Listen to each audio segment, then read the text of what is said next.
The only mammable I really screwed that up for you. The only mammable, Mammable. that was my snack idea for kids. Mammables. I had a product that I always wanted to pitch. Something terrible happens in your life, and then like a huge kind of a hairy gay man comes up. Your father has cancer. Your daughter is not getting into Tulane.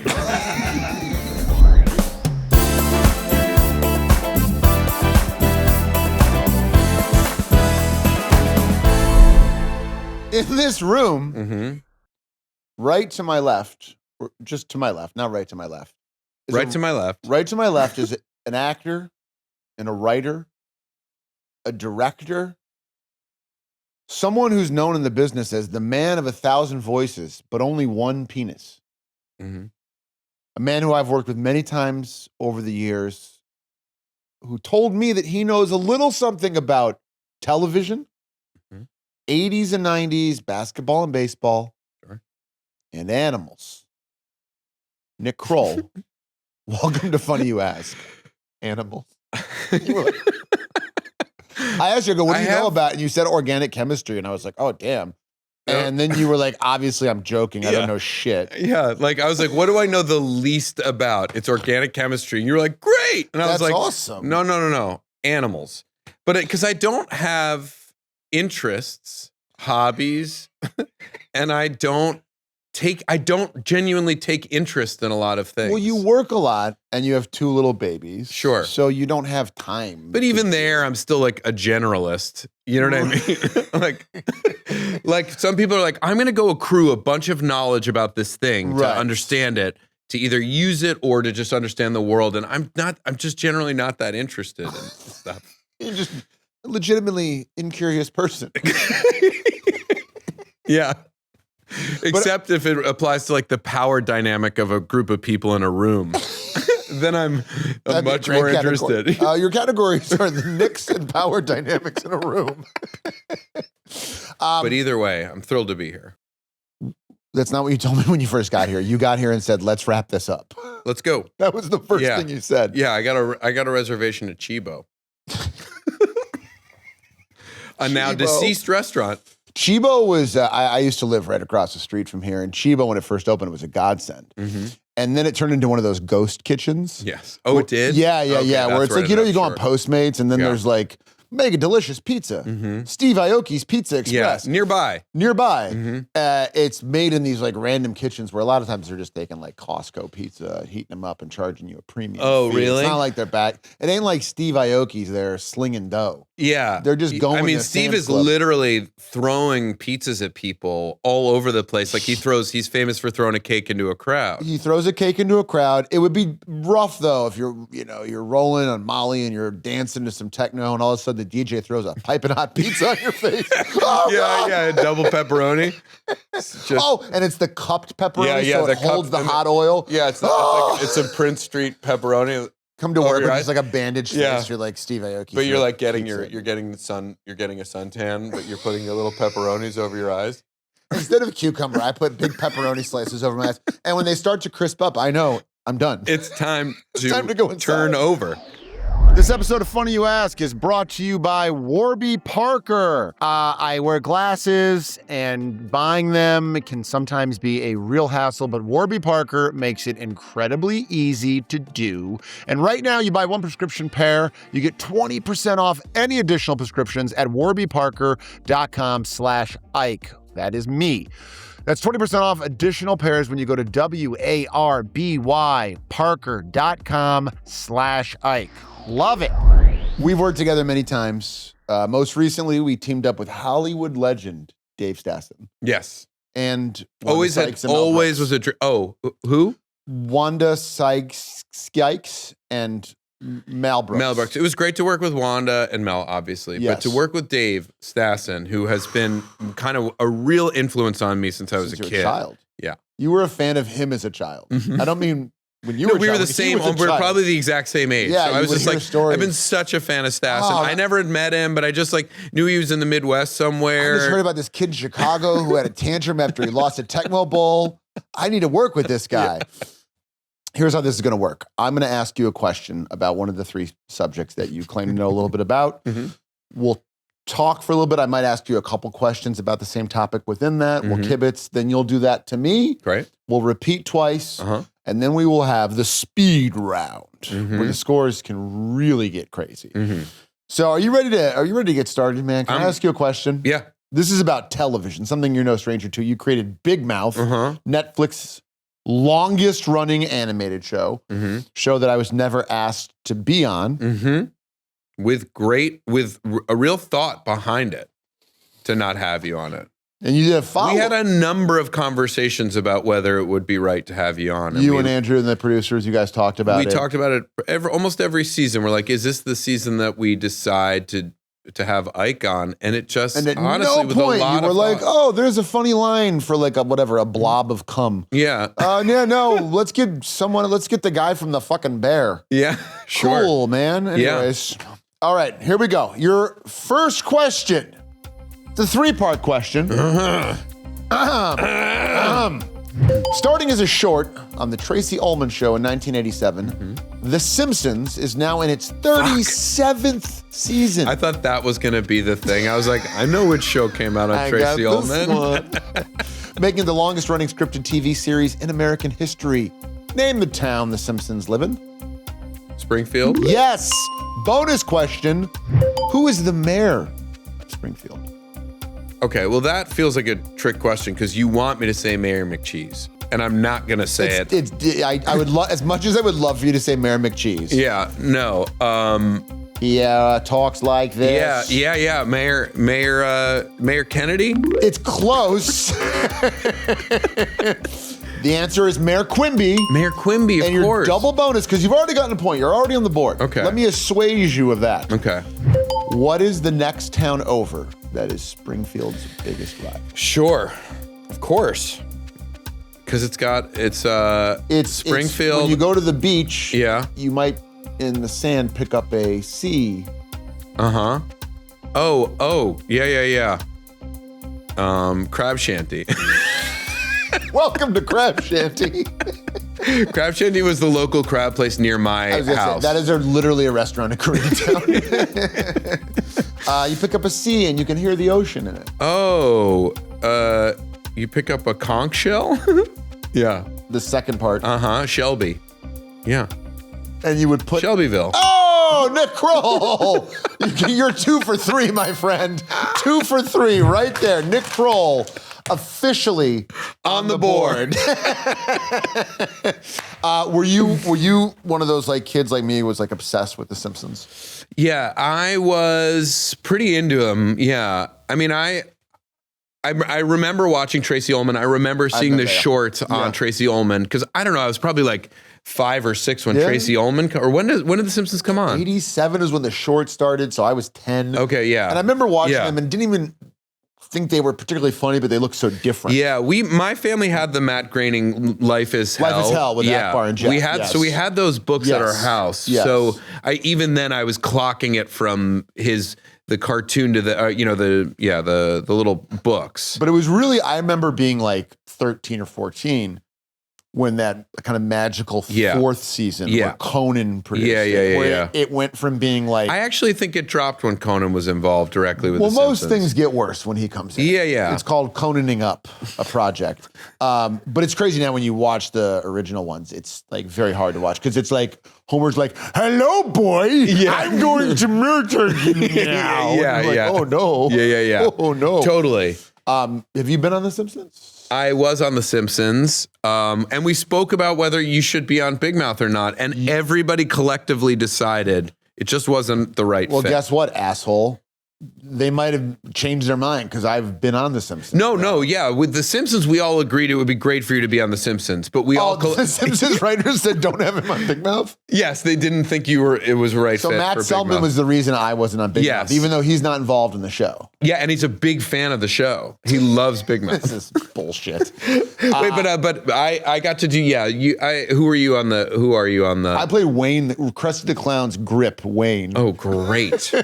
That's great. Hey, it's Krusty. Who are you? I was a carny, a weird carny.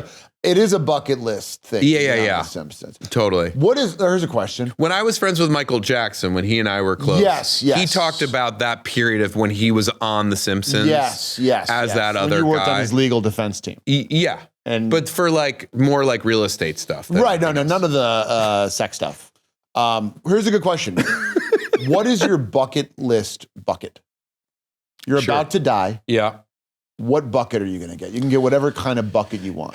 You know, that's a good question. I think that like there's just a sort of a big plastic bucket that would be good for storage in a garage or to like gather toys or to hide a body or anything, like a big solid plastic bucket. I want a smallish plastic bucket that you could do the classic prank of putting water on it on a door cell. Sure. That'd be, if I was dying, that would be the... Does it come with a hook and a string? It comes with a hook and a string. Okay. I'm dying. It's my wish.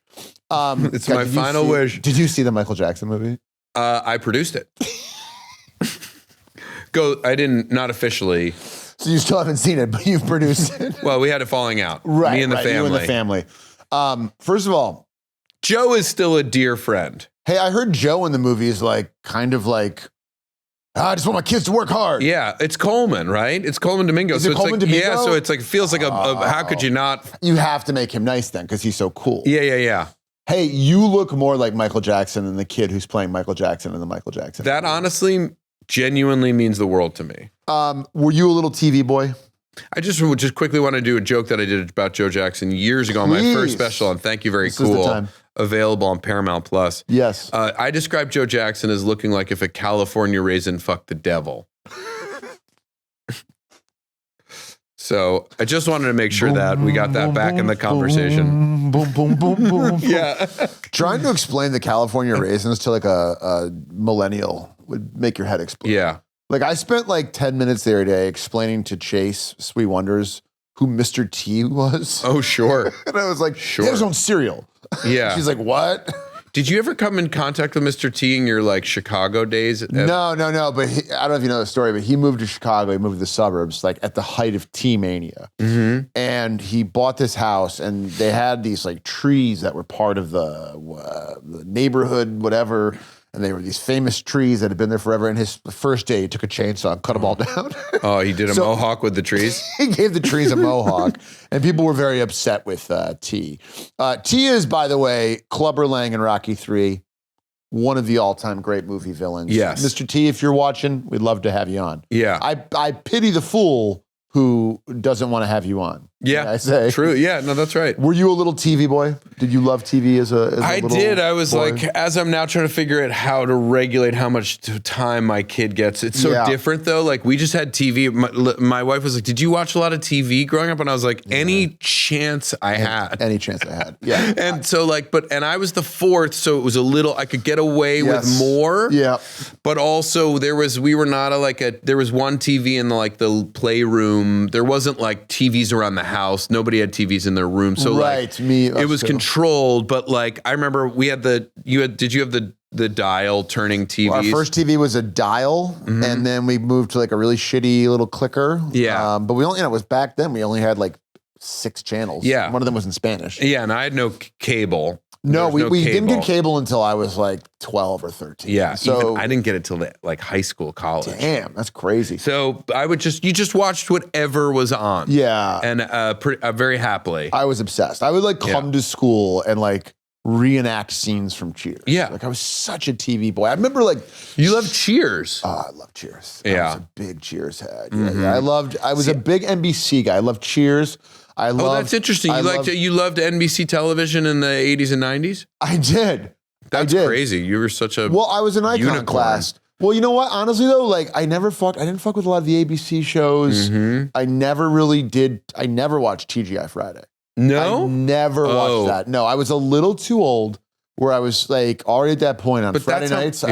I was trying to like touch a breast. Yeah. Like I wasn't like, let me stay home and watch this fucking nerd upset this family. You know what I mean? Let me go be that nerd and upset someone's family in real life. Real life. Yeah. Trying to touch their child. Squeezing their daughter's breast. Did I do that? Oh, no, don't beat the shit out of me. But yeah, no, I love my NBC shit. I love Cosby. It's so cool that Urkel gave you his glasses to wear here on the show. You know what, man?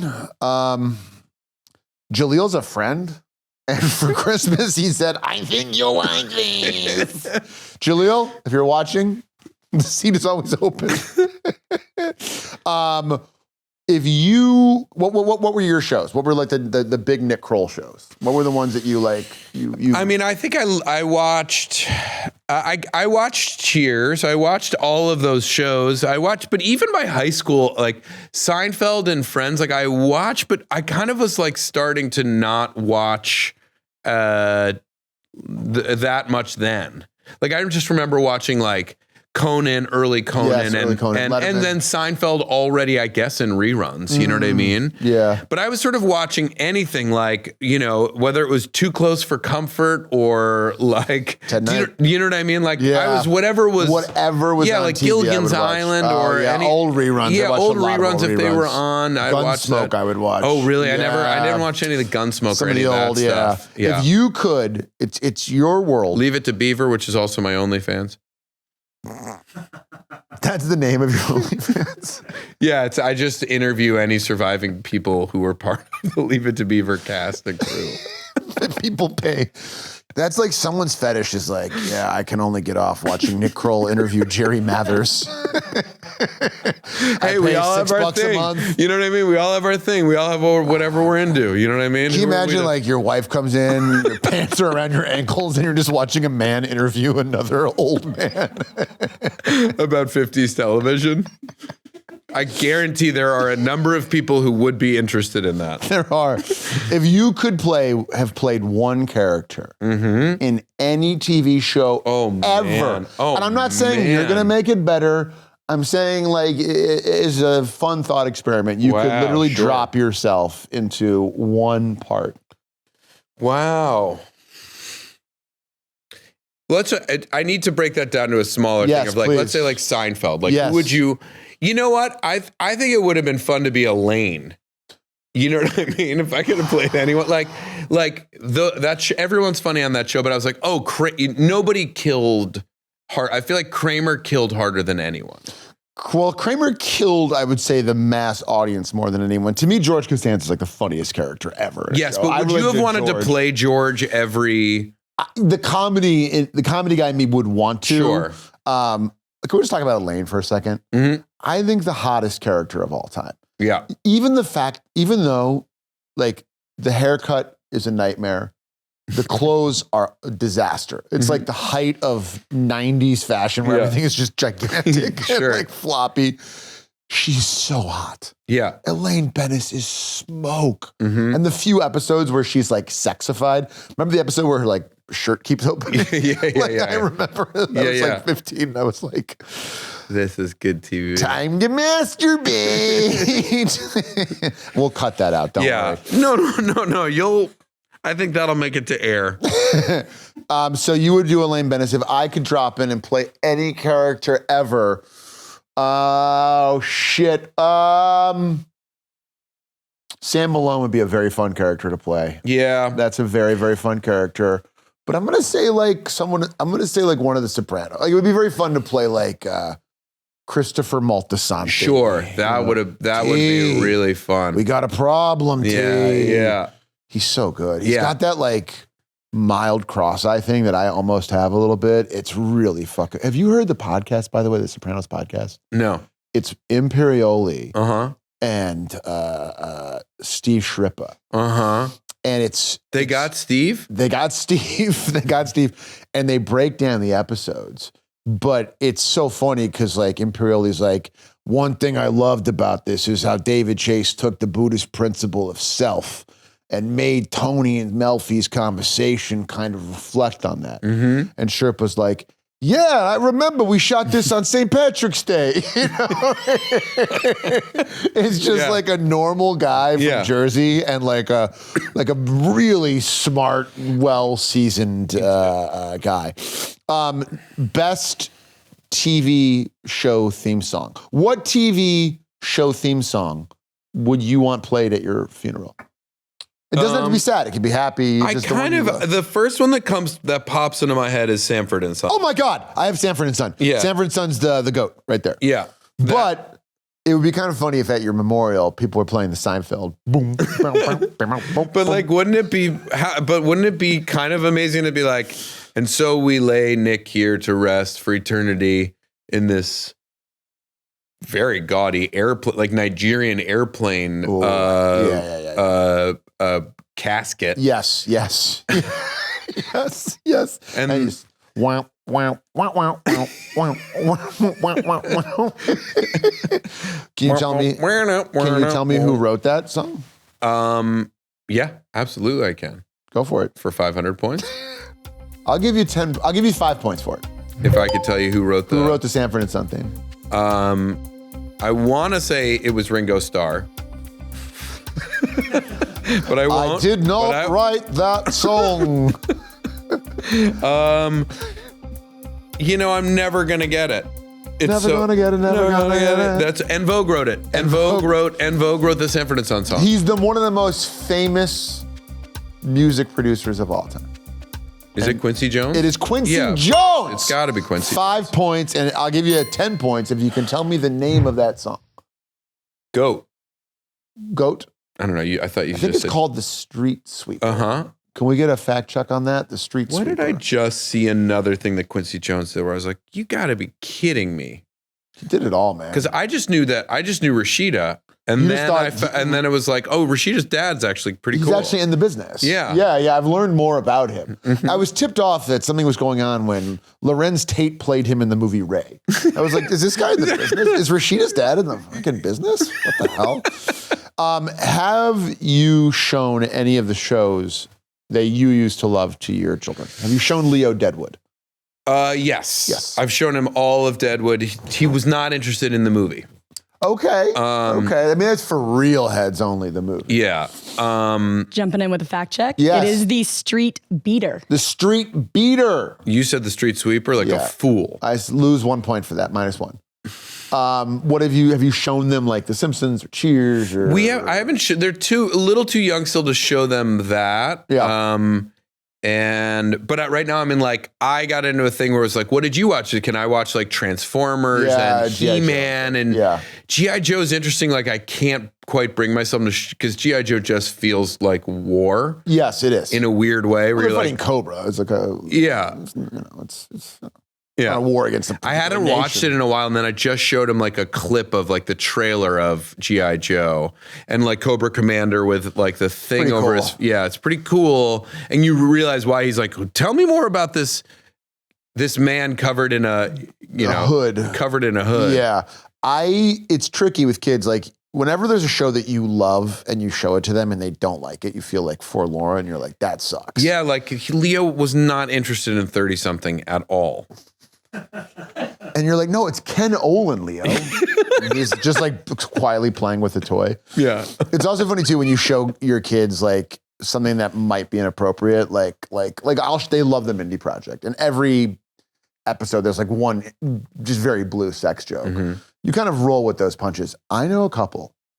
I'm not going to say their names. They're lovely people, and they have 2 lovely kids. Mm-hmm.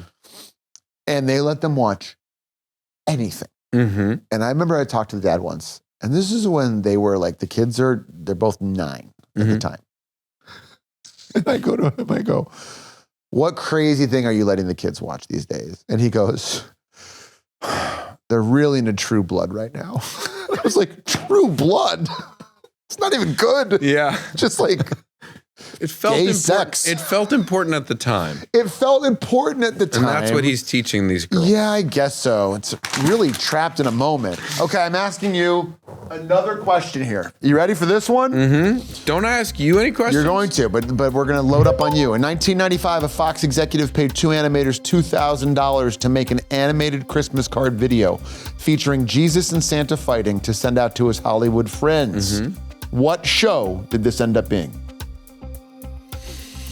A Fox executive.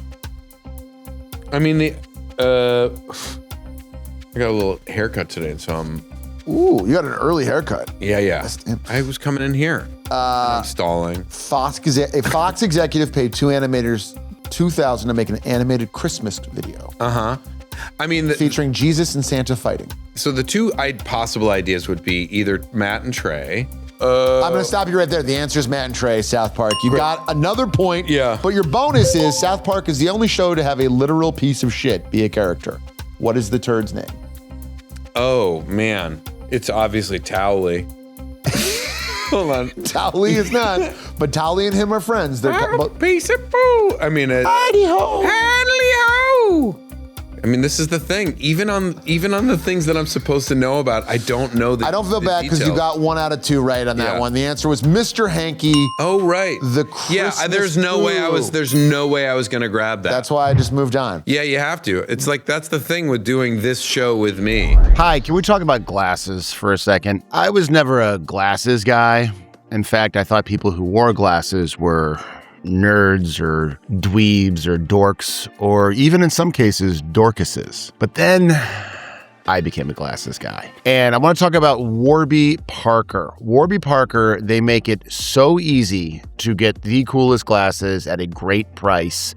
Buying glasses can be really complicated and unnecessarily expensive, but Warby Parker makes it so easy. Nothing comes close to their quality, price, selection, and their customer service. Once you buy from Warby Parker, you realize how much it's a game changer. You're not going to buy glasses from anywhere else again because they have a virtual try-on. You can try on any pair of glasses on your phone before you do it. They literally have hundreds of different frames and styles and colors to look at on your phone. The prescription prices start at $95. So you can actually get some quality and stylish frames at an affordable price. They have everything you need for happier eyes. That includes contacts, online eye exams, and sunglasses. So you can look extra cool. What is the best part about Warby Parker? It might be that for every pair of glasses that they sell, they give a pair to someone in need. They have now distributed over 20 million pairs of glasses and people in need through its Buy a Pair, Give a Pair program. Warby Parker is covered by major eye insurance plans. They make it incredibly easy to use. Just enter your information to see if you're eligible for benefits on frames, contacts, or eye exams. And if you are, they automatically apply them to you. It's so easy. They make it fun. And Warby Parker also has over 300 in-person stores. So you can go to a mall, go check out your eyes, order a pair of glasses, go get a soft pretzel, maybe see a movie, get out of the house. But Warby Parker is the best. Also, right now, if you buy one prescription pair, you'll get 20% off any additional prescription pairs at warbyparker.com/Ike. That's 20% off any additional pairs when you go to WARBY Parker.com/Ike. That's my promo code. Use it for 20% off. Warby Parker, they're cool. They make it easy. I love them. Thank you. What animated shows inspired you to do Big Mouth? What were the ones you looked at? Well, obviously, I know South Park and The like Simpsons. The back of your hand very well. Pretty deeply. But I did. I mean, I watched obviously like The Simpsons and South Park as it came out. That came out later. I feel like that came out when we were a little older. You were college-ish. We were in college-ish. Yeah, so like I watched it, but it wasn't like it's formative in the grand scheme of like, especially what we did with Big Mouth and what we're doing in animation. Right. Like South Park was by far the most, was the best like a comp to what we would hope to do, which is like really fucking push some boundaries. Yeah. And nobody's done it better than them. They are so funny, man. What they're doing now, the stuff with like JD Vance and Trump, it's legitimately hilarious. What is your favorite anime hentai pornography? Sorry. You don't have to give a name. You can just describe it. Sure, of course. It's called Leave It to Beaver, and it is... It's Barbara Billingsley caught in sex with an octopus. Yeah, it's Barbara Billingsley, a samurai version of Barbara Billingsley. And an octopus making love to her. I want to ask you real quick before we move off TV about Kroll Show, a show that I was on. Yes. Played Dr. Armand's lawyer. Yeah. What is the character that people kind of yell at you the most when you're at an airport? I mean, the league is still we were on the league together as well. Yes, we were. Where I'm basically playing George Costanza as Ruxin. Yes, so like yes. I am the literal. I mean, that's the funny. I literally got to play that version of things, which is a very fun thing to play. Yeah, but also like it's like.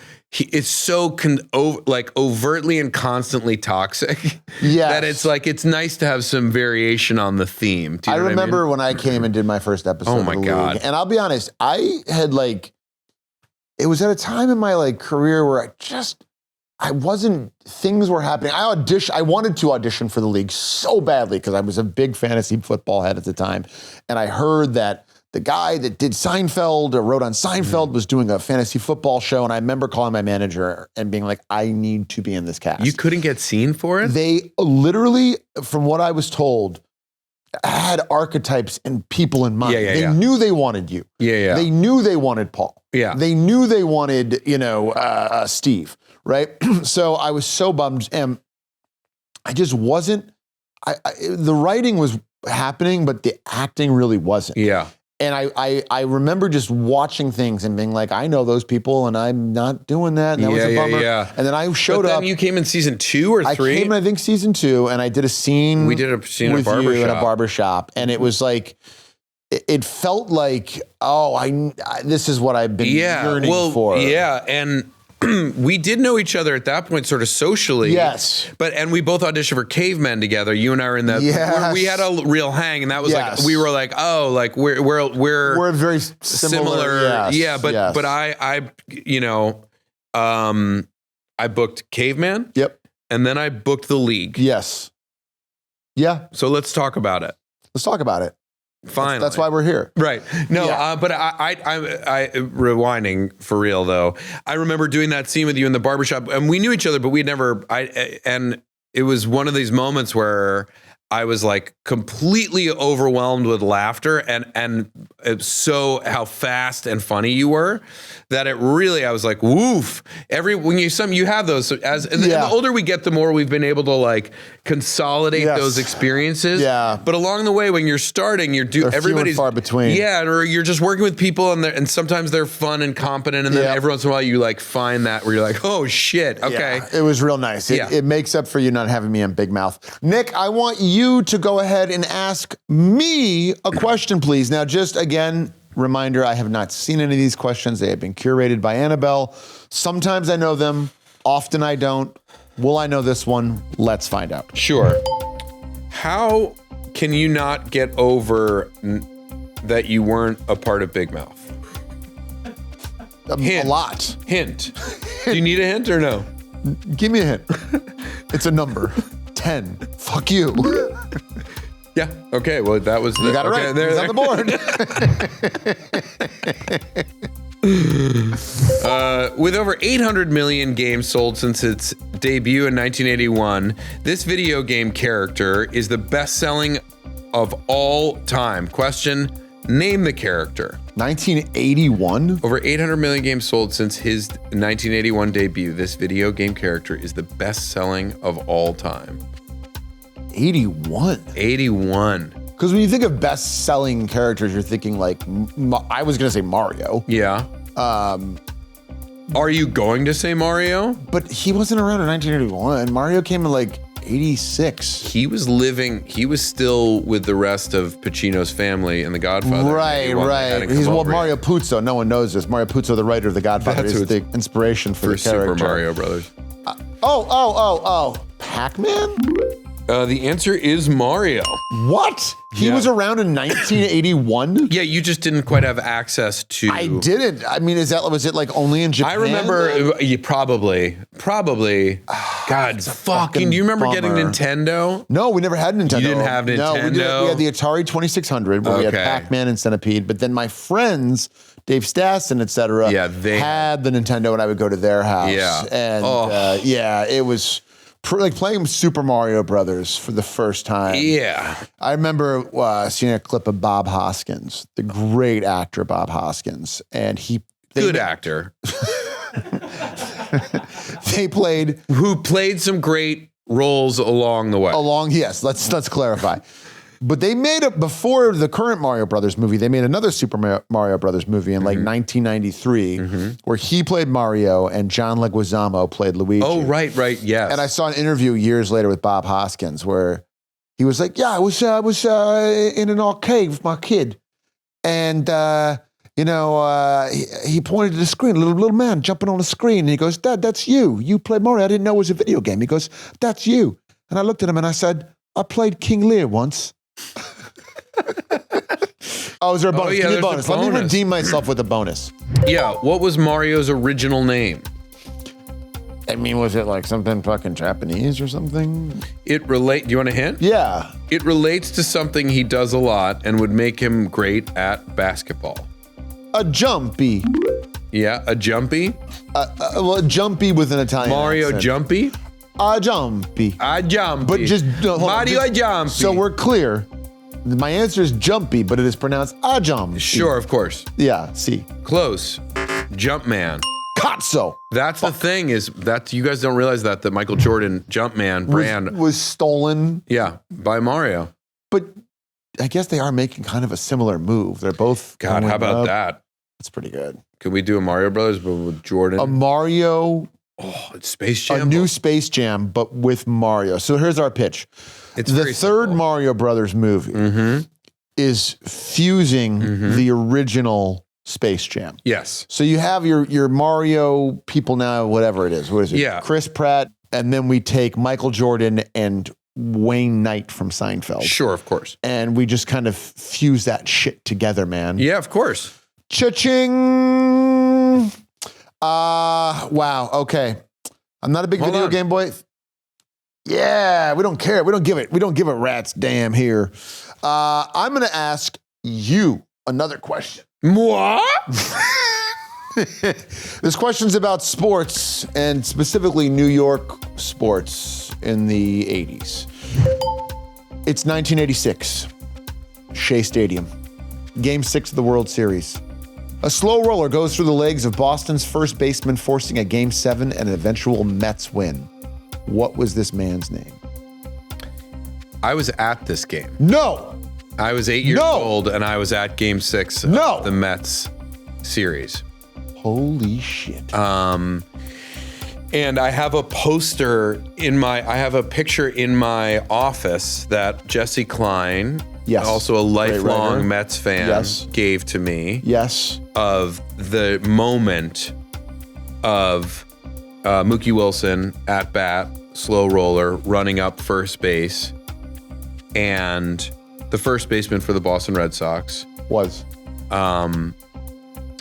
misses the ball, goes right between his legs. And his name was? And I have zero idea. I am truly blanking. Okay, now hold on. I mean, I have. I would accept this. Yeah.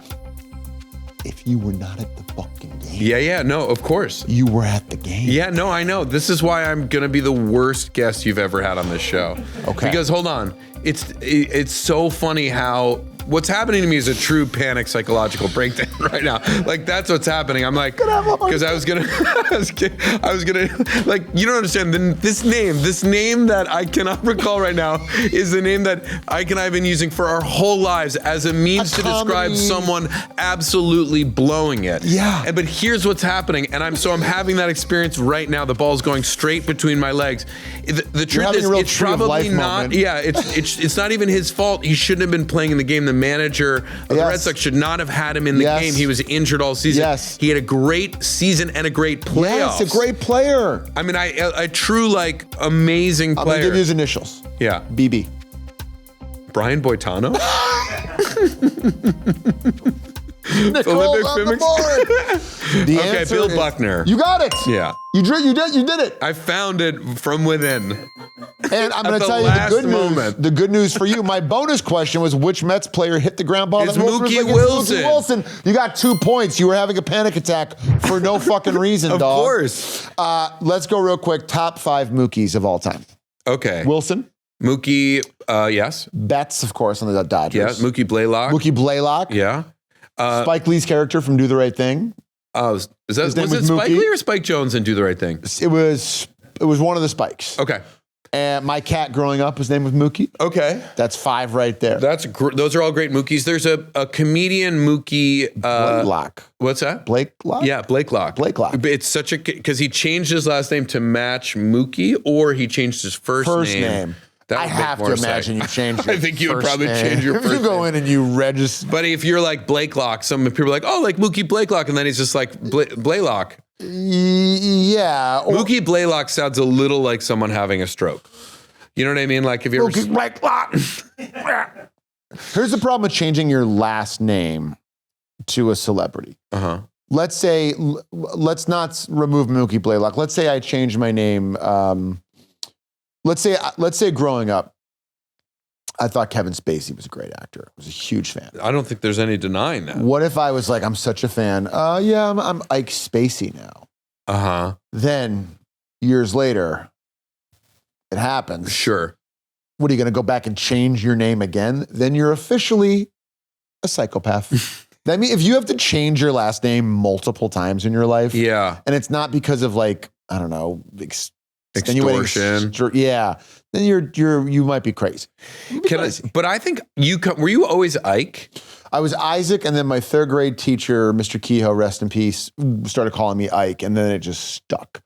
Ike is that's a real distinction moment of being Isaac versus Ike. Like Ike is cool. Ike sounds a little dangerous. I could be a construction worker. Isaac is almost exclusively a rabbi or like a black R&B singer. Yeah. But more like likely no around, I'd say more likely well, around. the reason I said it was Isaac Hayes. Sure. But that's it. Yeah. Any other Isaac is a rabbi. Yeah. So you're a Mets, not Yankees? Mets so much more. Mets, yeah.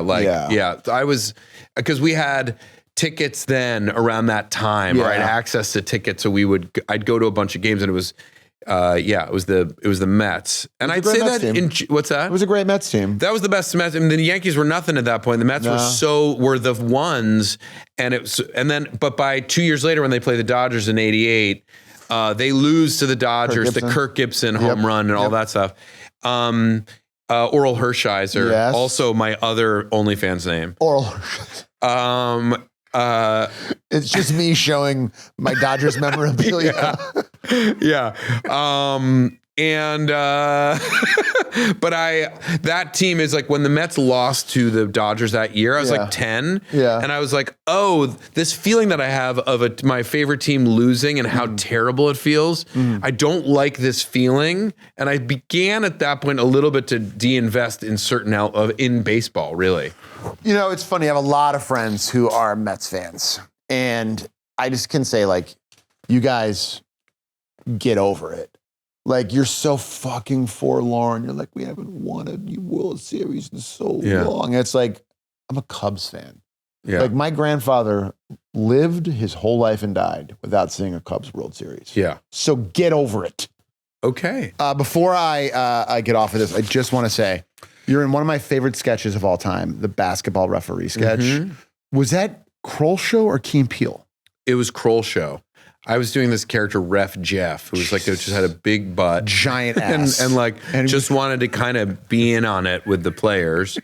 And we did the first season, and it was really fun and just so silly. And then, so I was like, oh, it'd be fun to have Jordan be his, like, another, like, that was a fun thing with that, doing that on the day. It was like a rival ref who also wanted attention and was like a little weird. Funny. But it was so fun in shooting that with Jordan Peele, who many people don't know is actually a very talented performer as well. Jordan Peele, my algorithm has a lot of Key and Peele. Yeah, me too. And he is top 5 greatest sketch performers of all time. Yeah. He's like, it's like a joke. Every fucking move he makes is like the funniest possible choice. Yep.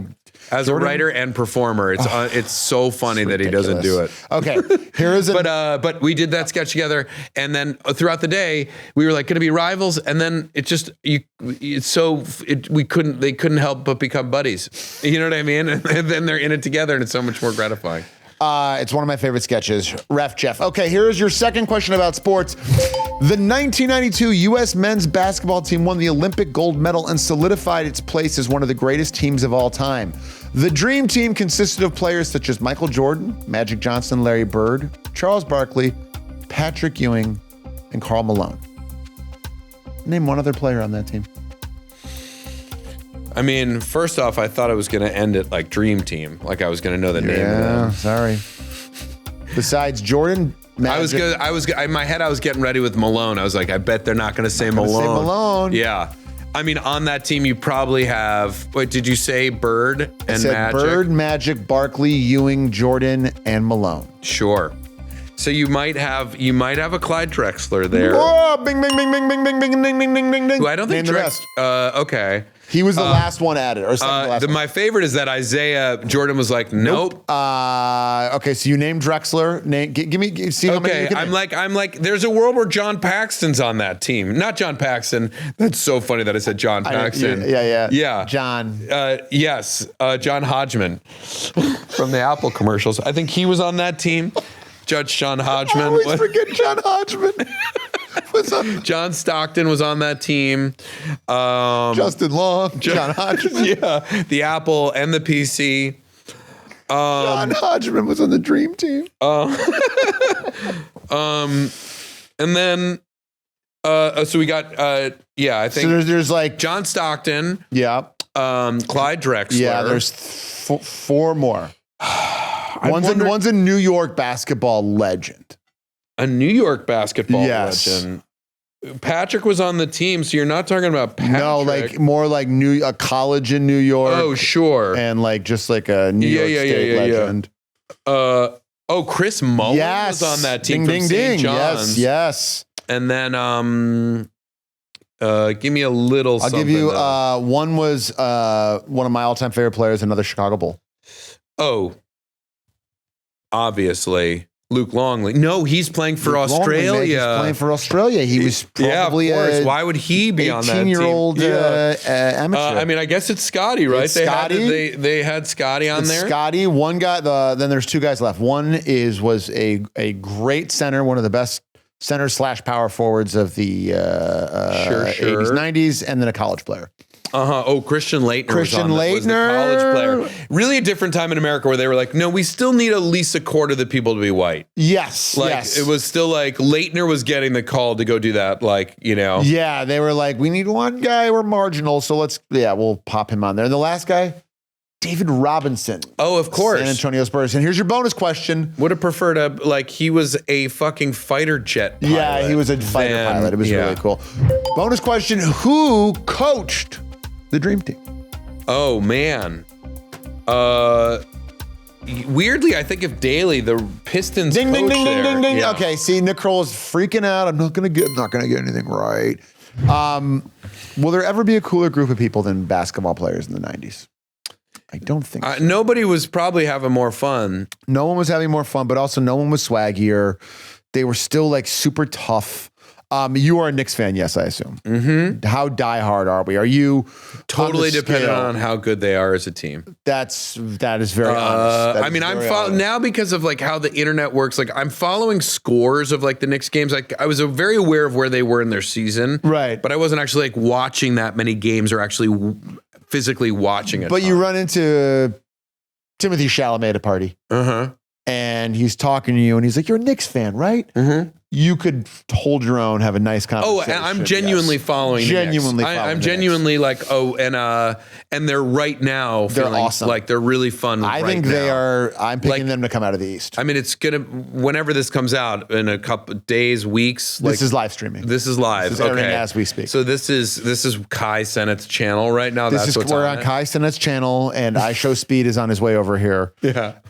No, it's they have a chance, amazing. but based on how the fucking first round went, it's which is ridiculous in a great way how messy it is in the East. 51 points. They won by 51 points. That game 6. That was incredible. Yeah.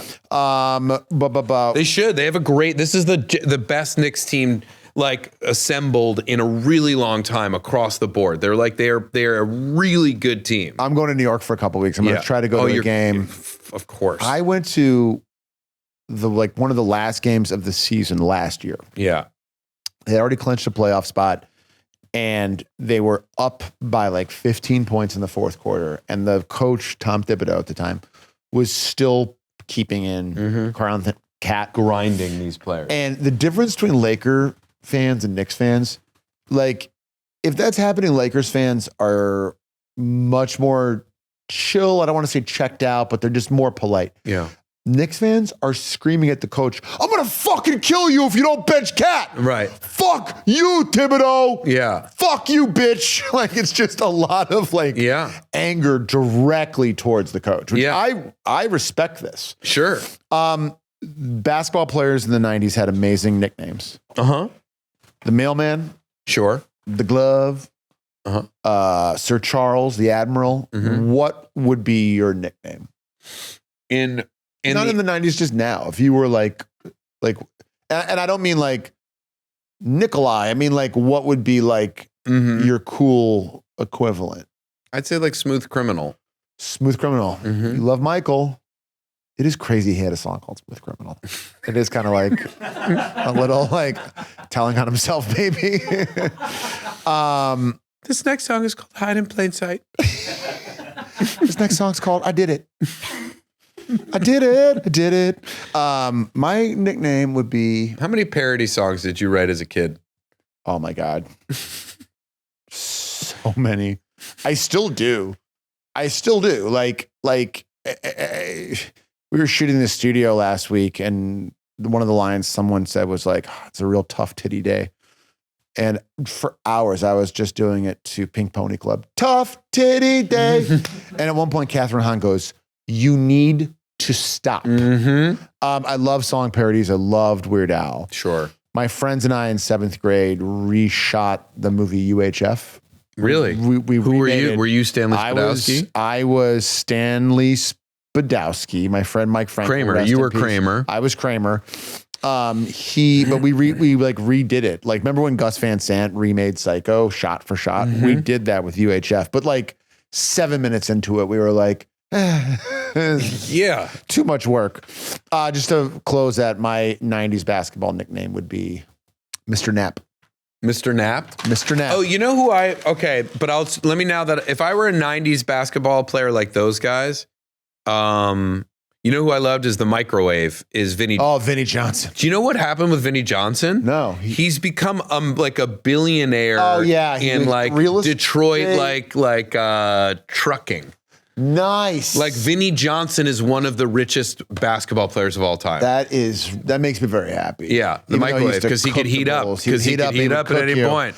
He destroyed the Bulls many nights. He was very tough. Yeah, I'm so sorry for you to have had to grow up with the Bulls as your team. Yeah, it was tough. It must have been so hard as a Chicago fan to grow up with Michael Jordan as an adolescent to root for. That must have been so hard. I will say this. It was so nice that even though the Bulls are really bad right now, I'm not like, God damn it, they didn't make the playoffs. I had that. You forever have. You have the greatest gift. I have that. I can always pull that out of my spank bank. Sure. Why don't you ask me a question, please? Okay. Yeah. What professional sports team do you most like to masturbate to? Chicago Bulls. Okay, there you go. There you go. Ding, ding, ding. Ding, ding, ding. I'm on the board. Bonus question. Who in particular? It comes right out of my Chicago balls. Okay. Who was the first human to travel into outer space? The first human to travel in outer space, man? That'd be Yuri Gagarin, man. And who answered that question? I'm just curious. That's Woody Harrelson, man. I don't know why I did it like that. But that's right. It's Yuri Gagarin. Yeah. There you go, baby. Yeah, 1961. Is there a bonus attached to this? There is. Less than a month after Gagarin's flight, who became the first American in space? That's Alan Shepard, Nick. Yeah. Yeah. Ding, ding, ding, ding, ding, ding, ding. Do you know what his pre-launch line was? Alan Shepard's? Yeah. Let's fucking do this shit. Yeah, there you go. That's right. Let's fucking get up into space, bitches. Let's fucking shoot off, dude. Let's fucking shoot off, bitches. Keep it sleazy, Houston. One of his last words were "keep it sleazy, Houston." Wow. Did you ever in your life at any point be like, astronaut? I mean, I'm currently thinking that, like, if they do another Blue Origin, if they do another Blue Origin, I'll probably try to get up in that. That was one of the greatest things our country's ever done, is collectively come together and be like, you people are fucking losers. And you are only going to get our scorn. Yeah, I feel almost exactly the opposite to that. You like it? I think it was kind of awesome, and they like went into space, and it was pretty awesome what they could see. Yeah, it was really cool to get up there and like whatever, like watch like Katy Perry throw up or something. I guess it's cool. I'm just joking, Jeff Bezos. We love you. We respect you. You're a strong man. You're completely natural. It is, by the way, when you use other stuff besides Amazon, it's fucking pain in the ass. Well, we went off Amazon for a while. Yeah, how'd it go? And it wasn't, you know what it is? It's always the dumbest shit that you need. It's like a battery clip. I don't even know what that is, but it's like, that's the shit you need. Yeah. Like anything else is like, I know where to get this. I can order it or go get it from here. But it's like the 3M self-adhesive hook. Sure. That you're like, where else can I of course. get this? Yeah, of course. So that is what is slowly my sirens call. But you also like Amazon. A mom and pop shop, like a Walmart or something small. Yes, as long as there's a husband and wife working there. Yeah. And they have children. Right. I love mom and pops. That's my only fan, mom and pop. I'm going to pop. I never. Hey, mom, I'm going to pop. Hey, mom, I'm going to pop. Mom, I got a nut allergy. I never for 1 second in my life was like, I want to be an astronaut. No. Like it never appealed to me. I'm a little claustrophobic. I have a very good memory of being 8 years old and watching the Challenger explode at school. Me too. I was like, no, that's a fucking It's hard so pass. weird that like it was collectively decided because of a similar age that every kid was going to watch that launch because there was a teacher on it, but it was like, it was more so than any other time something was like launched. I feel like we were all like brought together to watch that. Yeah. Now my conspiracy, and I'm like a big conspiracy guy. I go, why did they gather us all to then watch that thing explode in space? Was it to scare us off from wanting to go there since we never landed on the moon? Welcome back to the Joe Rogan Experience. My guest is the dumbest man ever. My favorite conspiracy theory is that the Blue Origin actually got lost in space, and those are all actors. Well, they're clones. The clones. They're Jim Carrey clones. They're Jim Carrey clones. Can you imagine though how funny it would have been if like, because there were people who were like, oh man, it'd be awesome if that Blue Origin exploded. That's not funny. But if they got lost in space. Yeah. And it was like, CNN's like, it's day 173. We've lost contact with the module. And then like they send another rocket up to find out what happened. And like Gail King ate everyone. You know what I mean? Sure. Like that would be kind of cool. Sure. If that happened. But Yeah, I mean, I'm putting myself on tape to be one of the guys who goes up. To audition to go do a real life spaceman. It's like Project Hail Mary, but the lowest stakes ever. Yeah, Instead yeah. of saving the world, Yeah. it's like, we're going to go see if Gail King ate Katy Perry. All right, Nick Kroll, I'm asking you another question about your third category. Your third category, which is very funny, your third category is straight up animals. Yeah. All right. I'm just telling you right now, you're not going to get this one, but let's just get into it. Sure. Maybe you will. In 1977, a Japanese anime movie about a boy and his pet made this North American mammal so popular in Japan that families imported over 1,500 of them as pets. And now they are an invasive species. Oh. Name the animal. Oh. I did not know this, but I thought it would be Yeah, sure. kind of fun. A 77 anime film in Japan. In Japan was so popular. Oh, well, right. Well, at that point, there was like, America had like Totoros everywhere. Everywhere. And so then, yeah, it was those like multi-legged bus furry animals. Yes. And then what, specify the name of them? Yeah. But yep. Ponios. Ponios, give me the American name, the English word for it. Oh, muskrats. Muskrats is not the answer. The answer is raccoons. Oh, sure. I'm going to give you 50 points if you get the bonus. Yeah. What was the raccoon's name? in this Japanese anime. It starts with an R and is fitting for a raccoon. Rocky.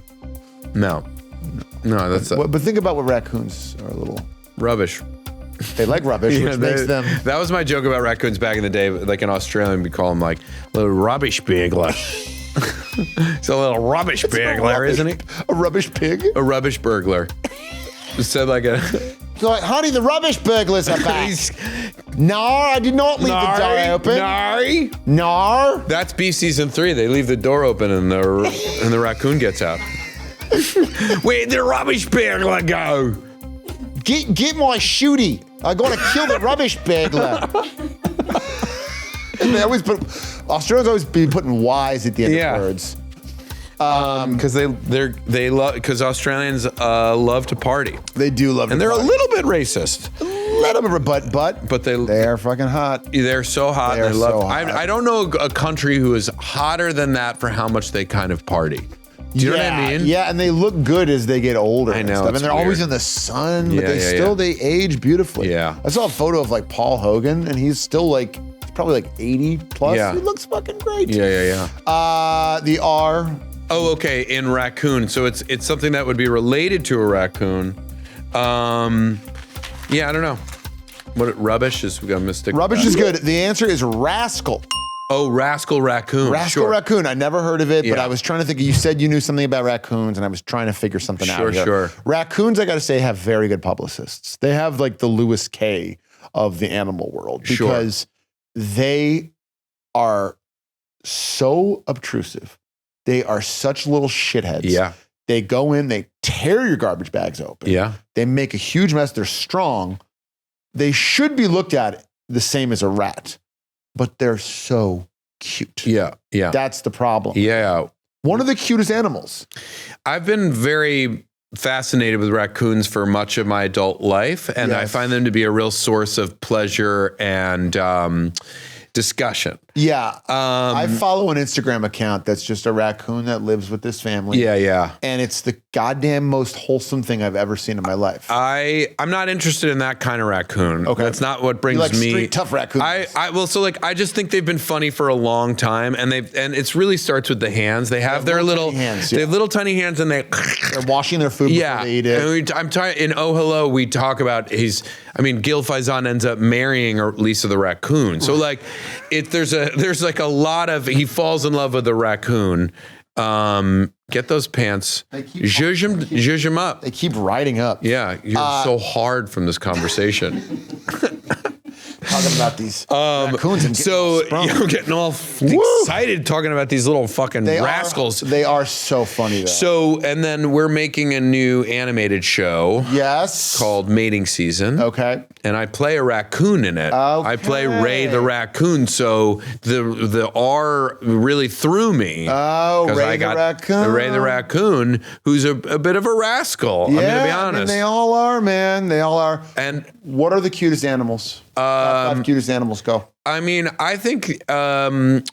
Have you ever seen those capybaras are real cute right now. They are number 4 on my list. I have a friend, for his birthday, his wife took him to like a capybara farm. Where they just walk up to you and talk just, about bump into you. Yeah, and it stuff. feels like probably an invasive species. Like if you brought them if you let them Very wild and all. bad. Just take over. Have you LA. seen those like capybaras at like spa situations, like where Like they're in in like Japan? Yeah. It's pretty awesome. Yeah, that's pretty cool. I like it, but then the reality of it, like you're in a steam room, and then all of a sudden you like step in like shit, and you're like, God damn it. That's right. They let the capybaras in here too. Yeah, you know what I mean. Or It's you like, don't if you need an absolutely teensy weensy little towel, and they're like, man, they gave him the They gave me capybaras. capybara. I just needed to dry off my knee.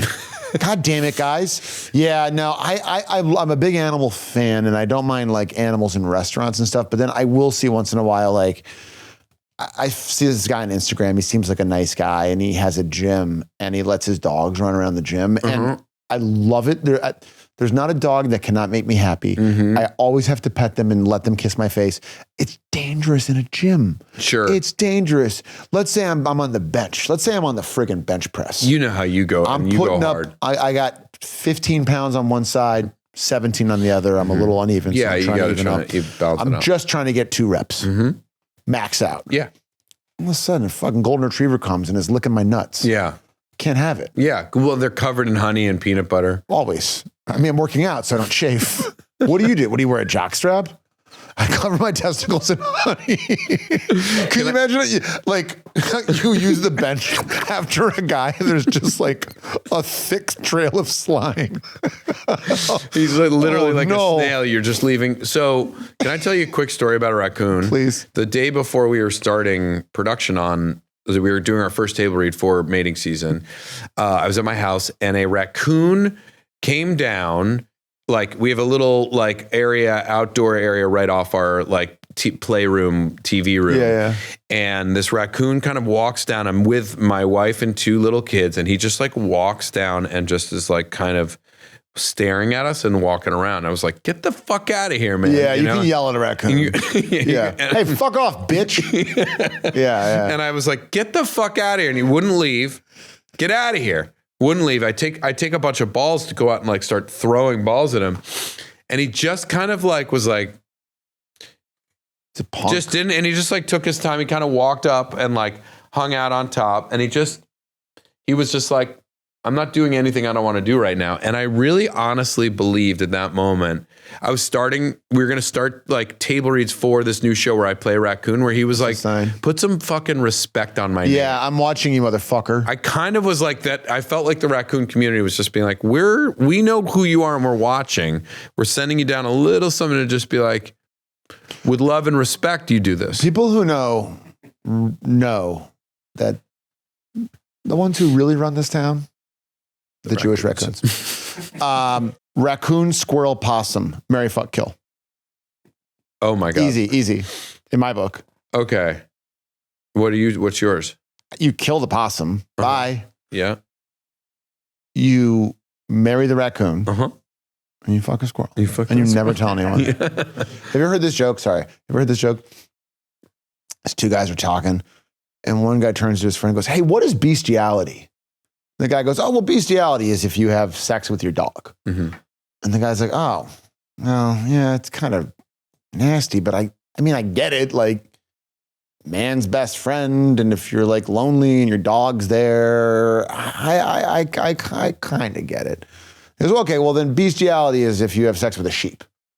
And the guy's like, oof, well, I mean, actually, if you're a shepherd and you're out all day, every day with just these sheep. Who else are you connecting with? This is who you're like, it's who you're connecting with. Like, I could kind of see it. And he goes, okay, well, the bestiality is having sex with a chicken. He goes, a chicken? Oh, it's disgusting. That's the joke. But I get it.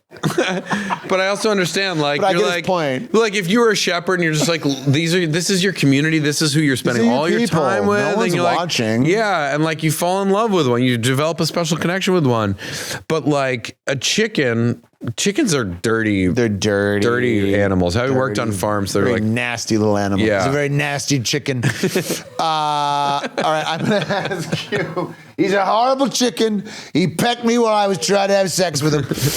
Here we go. Your last question about animals. Polar bears look super white, but that's actually an optical illusion. No. Underneath their fur, what color is a polar bear's skin? Whoa. Dude. No way. Whoa. No way. I've never thought about I always thought they were just white. Gotta guess. Keanu Reeves. Yes. Yes. Nice call. But like young Keanu. Still doing the Bill and Ted arm thing. Yeah. I think they're black. Bing, bing, bing, bing, bing, ding, ding, ding. I mean, it'd be funny if it was like, no, electric green. Yeah. Besides the polar bear, name 3 other living bear species. A grizzly bear. Yes. A black bear. Yes. And Bear Grylls. Sorry, can't help it. I can't turn it off, folks. I can't. I just am on. Bear Grylls. A grizzly bear, a black bear, and a brown bear. Boom, boom, boom, boom, bing, a ding, ding, dong. I'm a big bear boy. I love bears. I love my bears. I think they're amazing. I had a product that I always wanted to pitch. like for Shark Tank called Bad News Bears. Okay. Where it's something terrible happens in your life, and then like a huge kind of a hairy gay man comes up and delivers the bad news. Oh, so the other bears. Yes. Yes. I thought it was going to be like like you get Caleb Williams comes over and is like, "Hey, what's up, man?" Oh, sure. The Chicago Bears. But you want like a big burly gay man who's like, Your father has cancer. And that's how you get the news. So like I like that character a lot. Okay. That's a really good character. Yeah. It's not a character, it's a product. It's something to put out in the marketplace. Bad News I want Bears. to invest $250,000 and get 1% of the company. Your daughter is not getting into Tulane.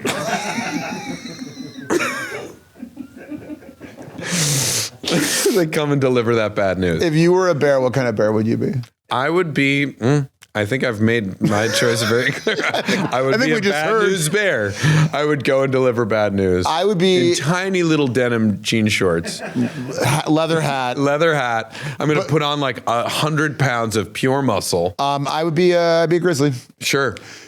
Sleep most of the time. Mm-hmm. Occasionally walk over and like get a picnic basket and eat sure, whatever, tuna fish sandwich. Yeah. And then appear in a bear video every now and then. Yeah, there's so many great bears, culturally speaking. Come on. Yogi Bear is a good one. The bear from the movie The Bear, the TV show The Bear. Sure, one of the great bears is the TV show The Bear. I bet you were a big grizzly man guy. Did you want Eben's part on the bear? Did you audition to be that brother? Were you doing something at that point? I can't remember. I remember there was a part that they wanted me to do, and I spoke to them about it. Make sure you didn't get it. Why do you keep doing this to me? Like, what the fuck? Frenemy much? Oh my God. There was something that I remember being so bummed I couldn't do it. And then I saw The Bear and it was this incredible show. I was very bummed. Please, Chris Store, if you're watching, I'm available. Did you ever see the movie Grizzly Man? I have seen the movie Grizzly Man. The weird thing in Grizzly Man, right, talking about Woody Harrelson earlier. No one remembers this, but in Grizzly Man, it came down to him and Woody Harrelson to play the part of Woody Boyd on Cheers. Yes. And Woody Harrelson booked it. And this guy's like, I'm going to be with the Bears now. Yeah. That's what I wonder, like, or are we just trusting him that that's what happened? Like, it's also possible. I need to talk to the casting director of Cheers. He's like, who? Timothy what? No. Don't ever listen to this, ever. That's what I'm going to say to your wife about this podcast. I'm going to be like, Werner Herzog, don't ever listen to this. You must never, ever listen to it. Okay. You ask me a question now, Nick Kroll. This is my third question, and then we're going to get into the speed round. Okay, this is funny you asked with Ike Barinholtz. I'm now asking Go ahead. A funny question. You're doing the show. Before they were officially the Yankees in 1913, the franchise played a decade under a different name. What were the Yankees originally called? Are you kidding me? Oh, man. It's got to be the New York consumption havers, the New York coal workers, the New York... It's going to be something pretty... The name for their stadium had one of the highest points in Manhattan. The Peaks. The New York Peaks. Yeah, it's the New York Peaks. No way. No. It was the New York Highlanders. There can be only one. So you play for the New York Highlanders, do you? What was the original Yankee Stadium's name? Highlander Field. It is me, Ramirez, from the movie Highlander. Have you ever seen the movie Highlander? No. Is it one of the characters' name is Ramirez? Bro, the movie Highlander is a movie starring Sean Connery. Yeah. Where it's like a movie about Scottish lore. Yeah. And he plays a character named Ramirez. And then an actor named Christopher Lambert, who is French, plays a fucking Scotsman named MacLeod, who talks like he is, like, I don't know, like Ren or, Ren. From Ren and Stimpy? Yeah, Ren. It's one of the fucking craziest movies. And they made two of them. Sean Connery, fascinating guy. Different time. I did not know that. That is very embarrassing. I can't believe that I got a New York sports question wrong because I'm born and bred in New York. You live and bleed. You die city. and bleed. I bleed New York yellow. It's yellow because it smells like friggin' piss. Yeah. Taxis, yellow taxis. All Every time we go to New York, my little one just goes, it stinks. Yeah. I'm like, yeah, got to get used to it. The best. Should we move to speed round? All right, Nick Kroll, are you ready for the speed round? Yeah. Say it like an old bear. Like a speed round? Yeah, say speed. Time for the speed round, like an old bear. Yeah. Time for the speed round. Speed round. All right, Nick Kroll. Here's how speed round works.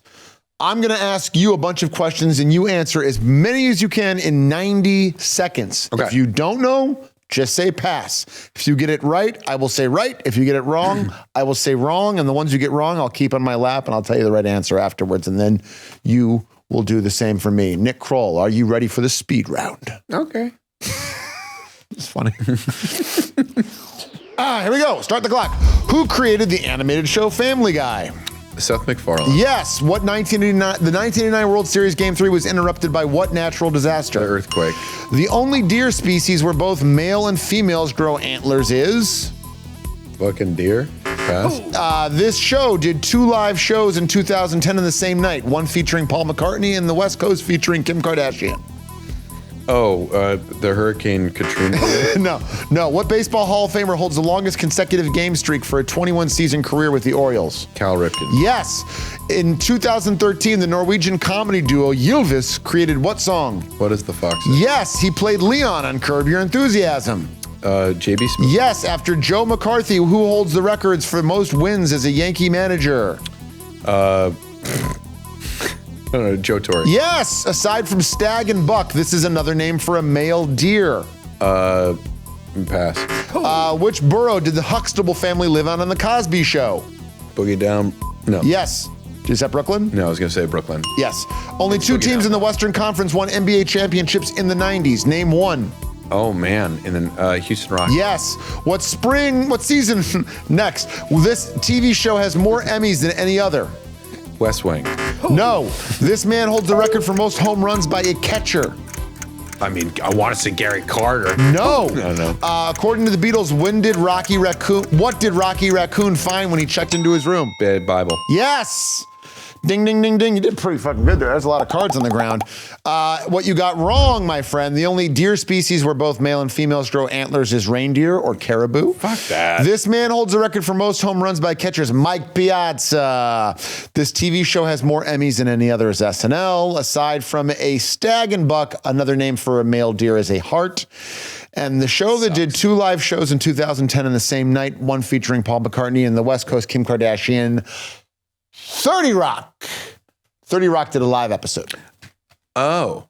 And the East Coast was Paul McCartney, and then the West Coast one, they did Kim Kardashian. Oh, I had no, yeah. There you go. But you got a lot. I'm going to go ahead and say you got 8 points in that one, putting your score at, 14? This feels a little loose. It's not Feels like we're loose. playing It's a not little fast and arbitrary. loose. It's a scientific method that we've been using for many episodes. I'm going to call Rob Morrow from the Quiz Show movie to come investigate the legitimacy of your game show. The answer's Marty. Everyone knows the answer is Marty. Great movie, Quiz Show. All right, Nick Kroll. My turn. Remember, if I get it wrong, put it in your lap. Okay. Here we go. Ike, I'm really excited to start this with you. I can't wait. Is this your process? Because I feel like you really do this. You take this stuff really seriously. You're very good at it. When I get them wrong, do I fixate on it for days and days on end? Yes. Do I enjoy it? Also, yes. Great. That's all you can ask for. Okay. And let's get started with 110 seconds on the clock. Yep. 90 seconds? 90 seconds. All right, let's do 90 seconds on the clock. Thank you. And this is me trying to spook Ike and break him off his rhythm right before we start. Fucking dick. Okay. So let's put 100 seconds on the clock. It's what is it, 90? It's 90. Okay. We're going to put 90 seconds on the clock. Spring. Fuck. I screwed it up. That was the season that I was. I think you're rattling me, but I'm only getting stronger. Okay, great. All right. So let's put 90 seconds on the clom. Is it clom? Is it clock? Put 90 seconds on the clom. Yeah. Okay. Put 90 seconds on the clom. Fuck. 90 seconds on the clock. Here we go. Okay. Here we go. Ready? What 1980 Kubrick film gave us Here's Johnny? The Shining. The 1956 international crisis began when Egypt The nationalized. Suez. Boom, shakalaka. Wow. Who broke Kareem Abdul-Jabbar's all-time NBA scoring record in 2023? LeBron James. What were the three-headed dog guards at the entrance? Cerebus. Yeah. What's the lower house of the UK Parliament? House of Commons. In the show Friends, what was the name of Ross's pet capuchin monkey? Marcel. What ancient warrior code did Japanese samurai live by? The Samurai's Code. Dumb. Wrong. What 90s Tarantino film featured a briefcase whose contents are never revealed? Pulp Fiction. What Irish stout is famously poured into 2 stages? Guinness. What sport features positions called scrum half and fly half? Rugby. What's the only mammal capable of jumping? A mammal capable of jumping. Not capable of jumping. Me. The Bruce Springsteen's longtime nickname. The Boss. The bronze sculpture by Augustin Rodin shows a nude man in a deep The contemplation. Thinker. What's the highest grossing Broadway music of all time? Cats. Wrong. Oh shit. What's the only planet in our solar system not named after the Greek or Roman god? Earth. In Parks and Rec, what's Ron Swanson's secret jazz musician alter ego? I can't pass. What 2 countries does Mont Blanc straddle? Liechtenstein and Switzerland. Okay, I had a couple easier ones in there. I just want to say you really did. it's fine. And but I was rattling you. You were rattling so the me. universe understood it was time to rebalance. Yeah. It had to be rebalanced. Okay. The only mammable incapable. I really screwed that up for you. The only mammable. I really. Mammable. That's what I said the first time, and I can't stop it because it's the only mammable incapable of jumping. Mammable. That was my snack idea for kids. Mammables. Mammables. Like shareables. Yeah. Yeah. Lunchables. Shareables. Lunchables, mammables. Incapable of jumping. A sloth? The elephant. Really? Which sucks because you think about an elephant seeing like a little mouse, wants to jump scared. Can't. I've seen it in a cartoon. I don't know. Let's check our sources. What's the highest grossing Broadway musical of all time? It's Les Mis. The Lion King. It's The Lion King. In Parks and Rec, what Ron Swanson's secret I jazz should know musician this, and alter I'm ego? That's blank. embarrassing. As a friend to Nick Offerman. Friend of Nick Offerman's. That you wouldn't know that someone his who's name- on many episodes of Parks and Rec. Yeah. Captain Duke Silver. Duke Silver. I knew that. But I What didn't 2 say. countries does Mont Blanc straddle? Come on, Switzerland and Germany. France and France Italy. and Italy. I said France and Italy. Who writes the most letters? The French and the Italians to each other. They always These Mont are. Blanc. I want to have sex with you. I want to have a sex with you too. I jumpy. We are the horniest country. No, we are the horniest country. Yeah, the Europeans could really be cheesy horny. They are, but it's fine. I don't mind. What ancient warrior code did Japanese samurai live by? The man code. Yeah, that's right. Bro code. Bro code. I believe the answer is bros before hoes. It is. It's bros before coes, which is concubines. Took me a second to put it together. I did need my split second to put that one together. Sometimes we got to do the math before ready to go. You guys have to give us that time, okay? Bros before coes. Yeah. Coes are concubines. The answer is Bushido. The answer is Buscemi. Yeah, the answer is They have a fucking code named after me. yeah. We What had the him on. fuck? We had him on Big Mouth. Wow. Yeah, That's but a big as Mr. one. Pink. We had him as a cat that's talking to Andrew. And we had, I will say also, earlier you said there's one show had a piece of shit. We also had a piece of shit on Big Mouth that we had. Who played the piece of shit? We had Paul Giamatti as a piece of human shit. I'm a piece of shit. Yeah, he was. I'm feces. It was crazy that we got him to do That it. is really crazy. Yeah. That is. Now, and we were. It was him or him you or for me. that. You went with Giamatti. Yeah, we were like, who's a bigger piece of shit? Ike is, but But Buscemi's- Paul's he's one of the best actors of his generation. Yeah. And Yeah. I'm proud to lose to Paul Giamatti. I'm very impressed by the knowledge you brought today, even though you were worried. I think you answered a lot more than you didn't. Yeah. I mean, has anyone been really bad at this? I feel like I'm probably. I don't want to name any names. Yeah. But Tiffany had some crazy fucking answers. Tiffany Amber Thiessen? Tiffany Amber Thiessen, Tiffany the singer. Yeah, Tiffany Darwish came by and said, I think we're alone now. No, but she answers them wrong. And then when she explains it, by the time she's finished with her explanation, you're like, well, you're right, I guess. Sure. She has that power. Yeah, of course. Magic power. Nick Kroll, you should hold your head up high. You did very, very well here. And no one leaves this show empty-handed. You are a champion in every walk of life. And we're very excited to see what you do with Ray the Raccoon, and we got that for you.